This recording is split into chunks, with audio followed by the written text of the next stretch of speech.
داغماي سلامتنا تقبلوا كبرات سمعتنا كابز قصيلو بعوت أرقاي سدالو أفريقيا أبسو موزيك قرب مكتالكم نعدم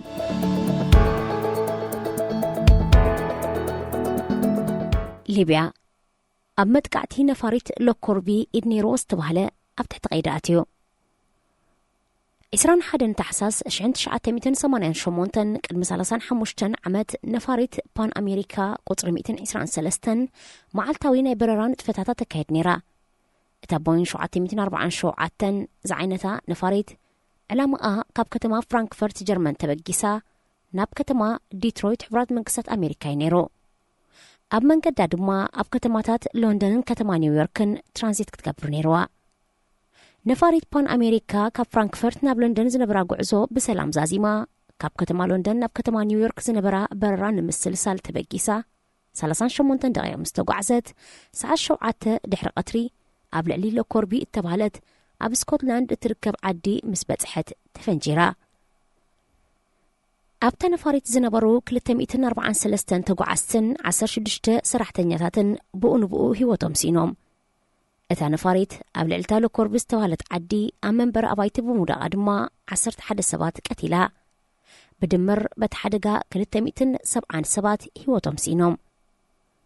اتا نفاريت بستتصاود اللابوم تفنجيرو كم زود قد تقليتو اتا نفاريت بزود قد تعدي لوكوربي بومبين تبهيلو تتصوعو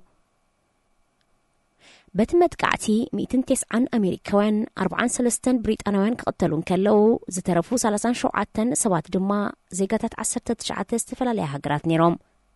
تكال تان مرمرن حبرات منقستات أمريكا مالت FBI كومون سكوتلاند بريطانيا 3 عمت زوصدم تصراي دحر مكيادوم بحدار 1991 نتبت قعت زكايدو عبد الواسيط مجراهين الأمين كليفان زتبهلو كلتا زيغاتات كم زغونو بمقلاط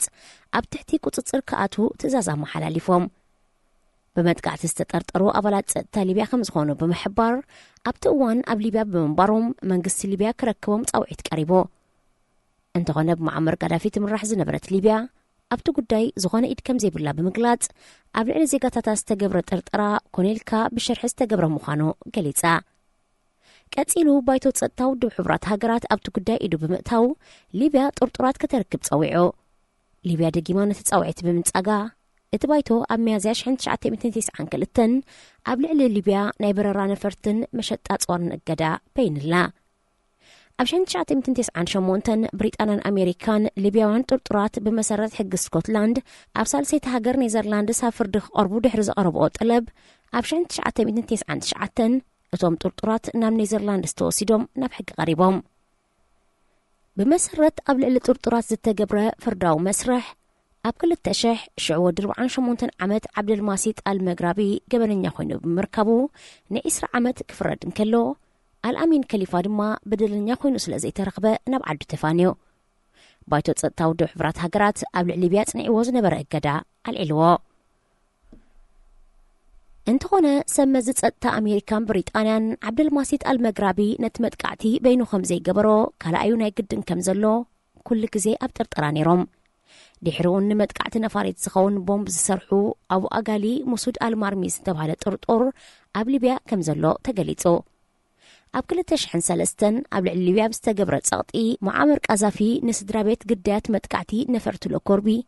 كل تنتبشو 10 بليون دولار كحساك خفل تسمامعو نسو زز قبرة قبل ليبيا تصنيعو زنبرة اقدا نخفوكوس حلافنة وسيدود أمبر هاقرو أبت متقعتي زخونة إيد كم زي بالله بمقلات نيرو عبد الماسيط المغربي أبيت مأسرة سكوتلاند أبزنبرلو بحمام منشرو مالت بروستيت كانسر تتقعو أب أفافيت موت بمبصحو بهوتنا من بار زنبرو عدل نايسومونات مخانو بحكايم تنقيرو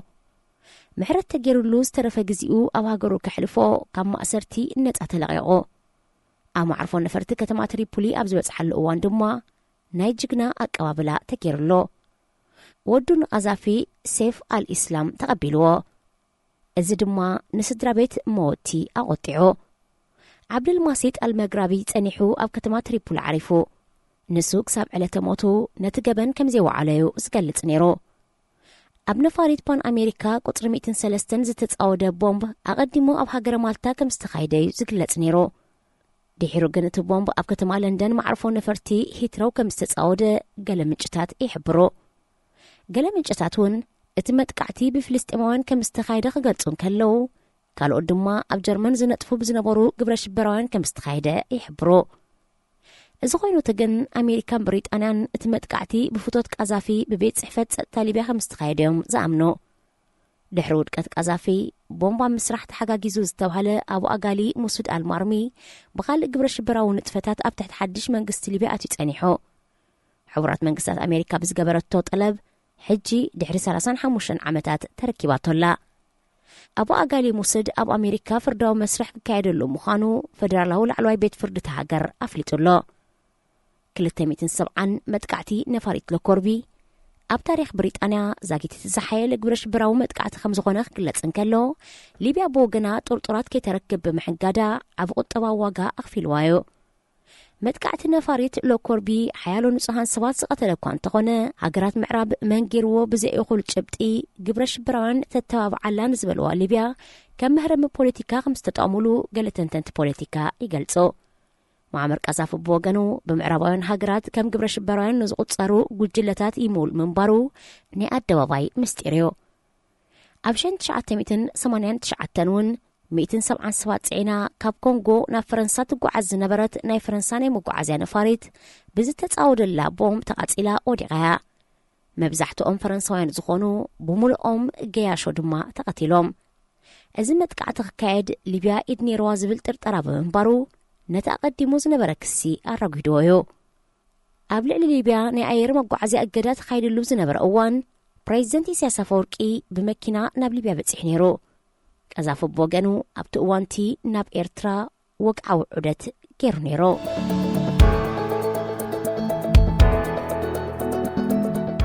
ኔዘርላንድስ ኣብ ንግዲ ጊላነት ንዝነበራ ትራ ወግዓዊ ይቕሬታ ሓቲታ። ቀዳማይ ሚኒስተር ኔዘርላንድስ ማርክ ሩት ሃገሩ ኣብ ንግዲ ጊላነት ንዝነበራ ኢድ ጌጋ ከም ዝነበረ ብምግላጽ ብስም ሃገሩ ወግዓዊ ይቕሬታ ሓቲቱ። ቀዳማይ ሚኒስተር ማርክ ሩት ብስም ኔዘርላንድስ ኣማኢት ኣሽሓት ኣፍሪቃውያንን ኤስያውያንን ገላዩ ንኣማኢት ዓመታት ከም ኣቕሓ ከም ዝተሸጡ ከም ዝተጎሳቆሉ ካብ ሕብረተሰቦም ተመንጢሎም ኣብ ዘይፈልጥዎ ክፍሊ ዓለም ተወሲዶም ከም ዝተሰቃዩ ብምግላጽ ሃገሩ ካብ ዘስካሕካሕ ተግባር ቁጠባዊ መክሰብ ከም ዝረኸበት ገሊጹ። ንሱ ብሰንኪ ጊላነት ንኣማኢት ዓመታት ዝቐጸለ ክሳብ ለይቲ ሎሚ ኣብ ሓያሎ ሰባት ስምብራት ገዲፉ ከም ዘሎ እቶም ነዚ በደል ዝፈጸሙ ሎሚ ብኣካል እኳ እንተዚሃለው ኔዘርላንድስ ግን ናይቲ ተግባር ወራሲት ብምዃና ብምሕባር ነዚ ኩሉ ድማ ሃገሩ ወግዓዊ ይቕሬታ ምሕታት ታሪኻዊ ሓላፍነትን ጉብእን ከም ዝኾነ ገሊጹ። ኣብ ኣፍሪቃ ኤውሮጳ ይኹን ካልእ ክፋላት ዓለም ጊላነት ካብ ቅድሚ ታሪኻት ሒዙ ነይሩ። ፖርቱጋል ኣቐዲማ ኣብ 14 ክፍለ ዘመን ካብ ምዕራብ ኣፍሪቃ መንእስያት ብምጭዋይ ኣብ ኤውሮጳ ክትሸጦም ጀሚራ ብምንባራ ናብ ኣሜሪካ ዝነበረ ጠለብ ጊላታት ብምርኣይ ሸቐጥ ጊላታት ናብ ኣሜሪካ ቅኒዓቶ። ንፖርቱጋል ብምስዓብ ነጋዶ ብሪጣንያ፣ ፈረንሳ፣ እስጳኛ፣ ኔዘርላንድስን ዴንማርክን ካልኦትን ካብ ምዕራብ ኣፍሪቃ 10,000 መንእስያት እናጨዋዩ ብመራኽብ ብዝሒ ናብ ሰሜንን ደቡብን ኣሜሪካ ከግዕዝዎም ጀሚሮም። በዚ ካብ 15 ክሳብ 19 ክፍለ ዘመን ዝተኻየደ መሸጣ ገላዩ 12 ሚልዮን ኣፍሪቃውያን ናብ ሰሜንን ደቡብን ኣሜሪካ ከምኡውን ደሴታት ካሪብያን ተሸይጦም። በዚ መንገዲ ስሉስ ኩርናዓዊ መሸጣ ገላዩ ኣትላንቲክ ተፈጢሩ። ኤውሮጳውያን ኣብ ኩሉ ክፋል ናይ ኣሜሪካ ካብ ደቀባት መሬት መንጢሎም ገቢቶም ሒዞም ብምንባሮም ሰፊሕ መሬት ናይ ሕርሻ ኣይሮሞ ነይሮም።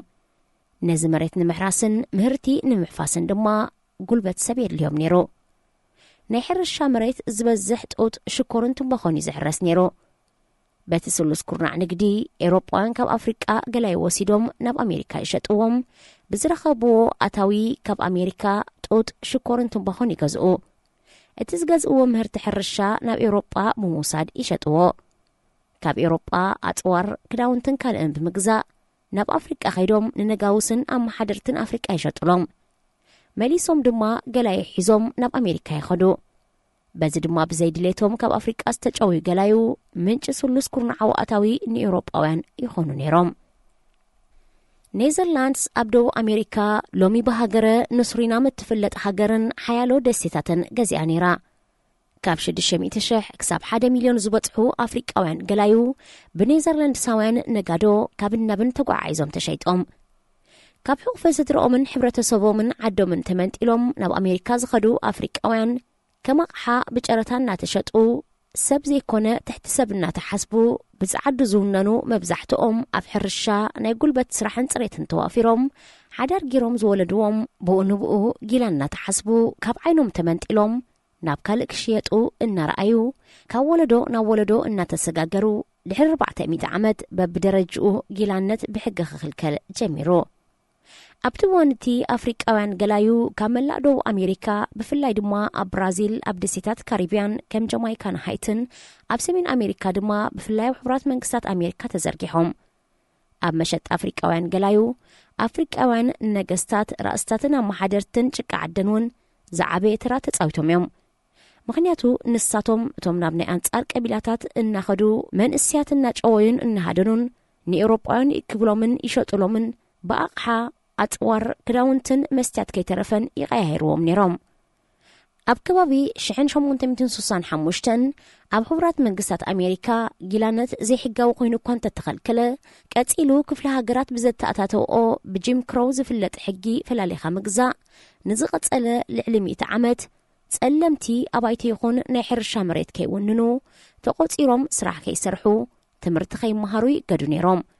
ናይ ዜግነት መሰልን ኣብ ፖለቲካ ናይ ምስታፍን ምምራጽን ዕድልውን ተነፊግዎም ነይሩ ገዛውቶም ንበይኑ ኣብያተ ትምህርቶም ንበይኑ ተፈሊሎም ብኣፈላላይ እናተመሓደሩ ኣብ ዝኸድሉ ዝነበሩ ድማ ኣብ ኩሉ ተዘካይድዎ ንጥፈታት ከምቲ ንኻልኦት ዝግበር ወፍሪ ኣይግበረሎምን ነይሩ ኔዘርላንድስ መሸጣ ገላዩ 15% ዝሽፍን ዝነበረ ኮይኑ እዚ ሕጂ ይቕረዘ ሓደሰትሉ ኣብ ልዕሊቶም ዝተሸጡን ብሰንኩ ንወለዶታት ዝቐጸለ ኣብ ልዕሊ ጸለምቲ ዝወረደን ዝወርድ ዘሎን ዓሌታዊ ተነጽሎ ዘጠቓልልዮ ኔዘርላንድስ ንቤተ መዘክር ንኣስተምህሮ ብዛዕባ ጊላነትን ካልእን ዝውዕል 600 ሚልዮን ዩሮ ባጀት ክስልዕ ምዃናውን ተሓቢሩሎ ኣብዚ ሕጂ እዋን ኣፍሪቃዊ መበቆል ዘለዎም ጸለምቲ ኣብ ሕቡራት መንግስታት ኣሜሪካ 53 ሚልዮን ብራዚል 15 ሚልዮን ሃይቲ 8.5 ሚልዮን ኮሎምቢያ 5 ሚልዮን ጃማይካ 3 ሚልዮን ሜክሲኮ ፔሩ ካናዳ ኩባን ዶሚኒካ ሪፐብሊክን ነፍሲ ወከፈን ልዕሊ 1 ሚልዮን ክህልው ከለዉ ኣብ ዝተረፋ ነፍሲ ወከፍ ሃገራት ደቡብን ሰሜንን ኣሜሪካ ድማ ዘይነዓቆጽ ኣለዉ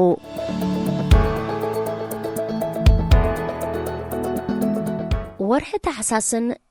ሰብኣዊ መሰላትን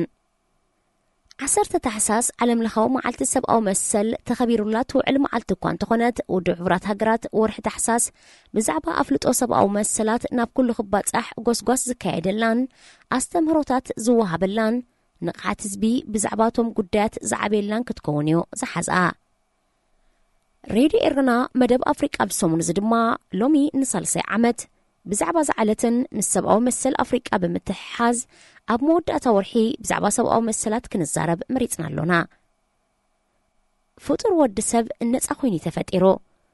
እንተኾነ ኣብዛ ምስ ካልኦት ብሓባር ነብረላ ዓለም ዓማፅን ተዓማፅን ክሳብ ዝሃለወ በደል ከይፍጸም ሕጋጋት ክህሉ ግቡእ እዩ ድሮውን ዓለም ምስ ኩሉ ጽባቐኣ ሽግራት ጭካነን ጽልእን ደቂ ሰባት ኣብ ልዕሊ ካልኦት ሰባት ተመዝገበላያ ሕጋጋት ተጣሒሶም ሰባት ብኻልኦት ከምኦም ሰባት ይኹን ብመንግስታትን ትካላትን ጉጅለታትን መሰሎም ክግፈፍ ባህር ወዲ ሰብ ኮይኑ ጸኒሖ እዚ ካብ ኮነ ንኹሉ ብማዕረ ዘገልግል መሰላት ደቂ ሰባት ዘኽብር ዓለም ለኻዊ ናይ ሕጋጋት እማመኽህሉ ግድን ነይሩ ኣብዚ ዓለም ብውድብ ሕቡራት ሃገራት ከምኡውን ሃገራትን ዞባታትን ዘጽደቕኦ መሰረታዊ ሰብኣዊ መሰል ኣሎ እንተኾነ መብዛሕትአን ሃገራት ዜጋታትን መሰላቶም እንታይ ምዃኑ ብግቡእ ኣይስተምርኦምንን ኣብ ዓለም ንኹሉ ብማዕረ ዝዳኒ ዝመርሕን ሕጋጋት ሰብኣዊ መሰል ኩሉ እንተኾይኑ ዜጋታት ነፍሲ ወከፍ ሃገር ብዛዕባ መሰላቶም ብግቡእ ምስ ዝፈልጡ ጥራዩ ንነፍሶም ዘይጎድኡ መሰል ካልኦት ዘይነፍጉን ሕብረተሰባት ክፍጠሩ ዝኽእሉ መሰላቱ ዘይፈልጥ ሰብ ወይ ህዝቢ ብመንግስቲ ይኹን ካልኦት ትካላት መሰላቱ ክግፈፍ እንከሎ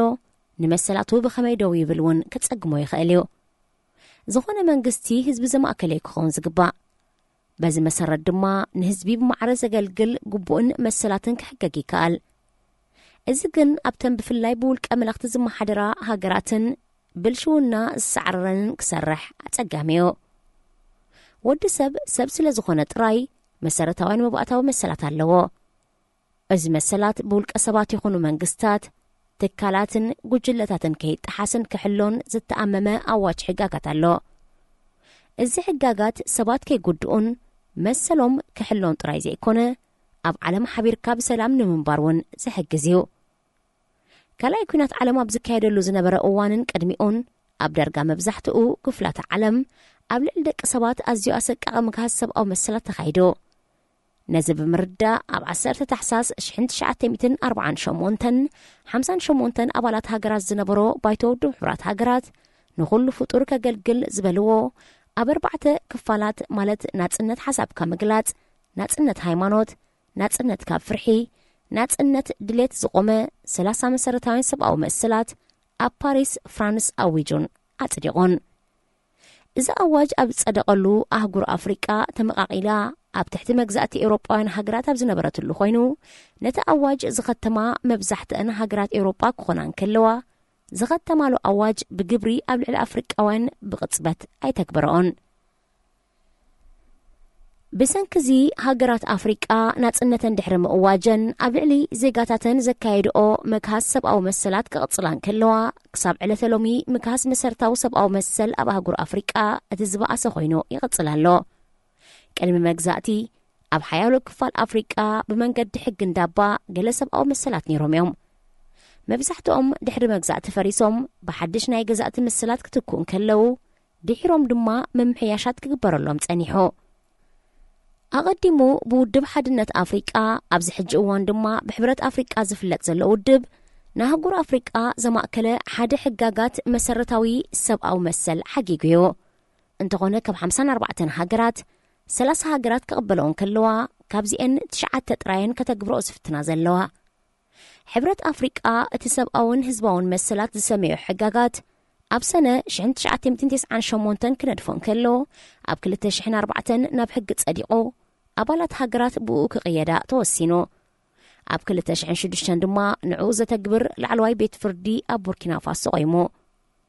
ሰብኣዊ መሰላት ሕብረት ኣፍሪቃ ምስ ካልእ ብምዝማድ ኣዝዩ ሓፂር ዕድመ ዘለዎ እንተኾነ ዝበዝሕ ሕጋጋት ምስቲ መሰረታዊ ሰብኣዊ መሰላት ውድብ ሕብራት ሃገራት ተመሳሳሊ እዩ ብመሰረት ዝተኻየደ መጽናዕቲ ሰብኣዊ መሰል ዓቐኑ ካብ ሃገር ናብ ሃገር ይፈላለድ ኣይኸውን እምበር ዳርጋ ኣብ ኩለን ሃገራት ዓለም ምክሃስ ሰብኣዊ መሰል ይምዝገብ እዩ እዚ ዝያዳ ጎሊሑ ዝረአ ግን ኣብ ዘይማዕበላ ሃገራት ብፍላይ ድማ ኣብ ኣህጉር ኣፍሪቃ ከም ዝኾነ ትካላት ምሕላው ሰብኣዊ መሰላት ይገልጻ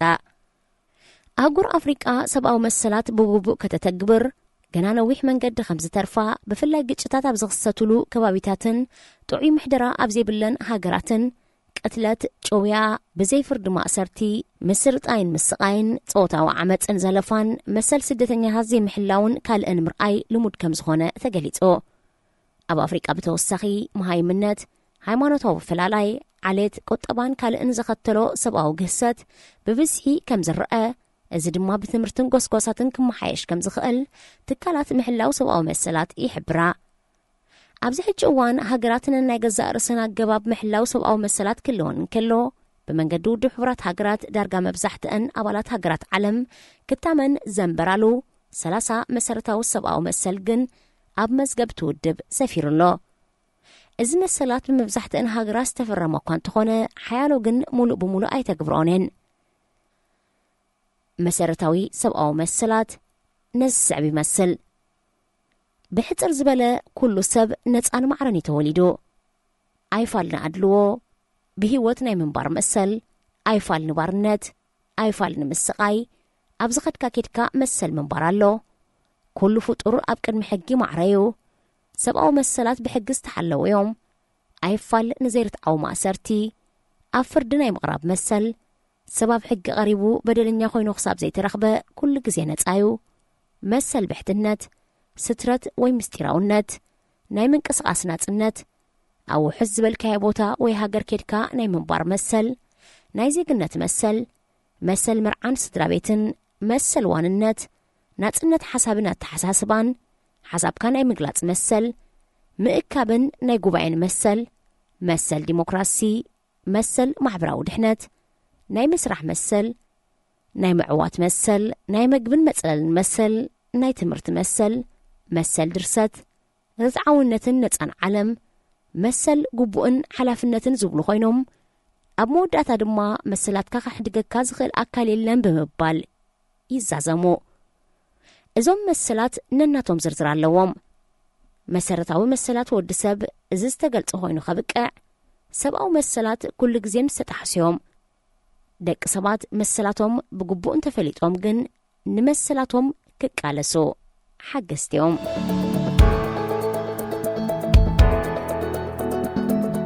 ተወሳኺ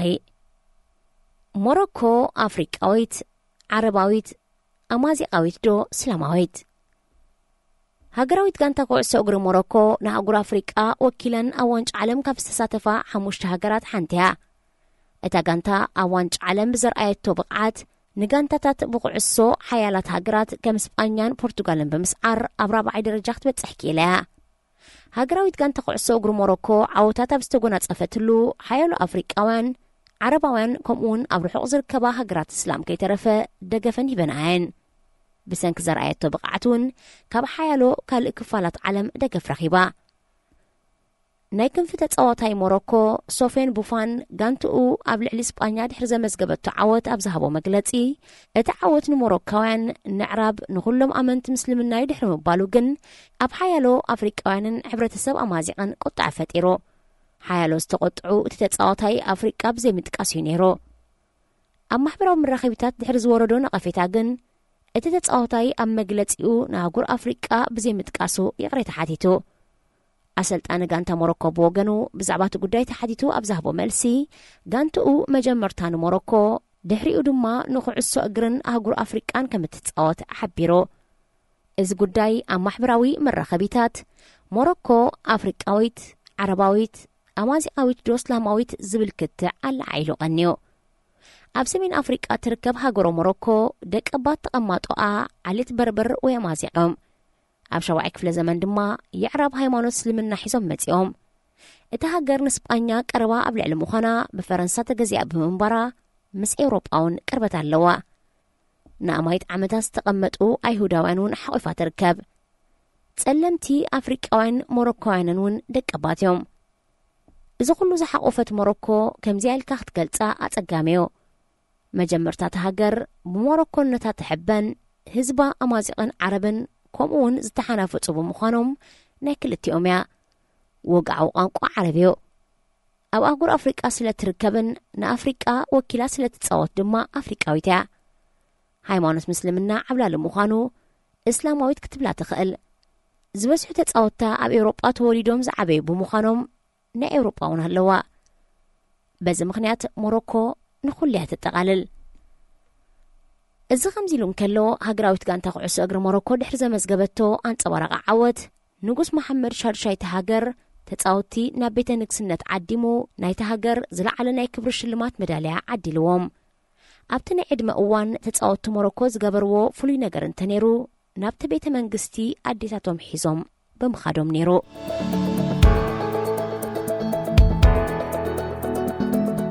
ዝኸበርኩም ሰማዕትና ብዓወት ኣረጋይ ዝተዳለወ ናይ ሎሚ ኣፍሪቃ ብሰሙን እዚ ኣብ ዝተፈጺሙሎ ዝመጽእ ሰሙን ኣብ 2023 ብኻልእ መደብ ክሳብ ንረኸብ ድሓንቀኒዮ።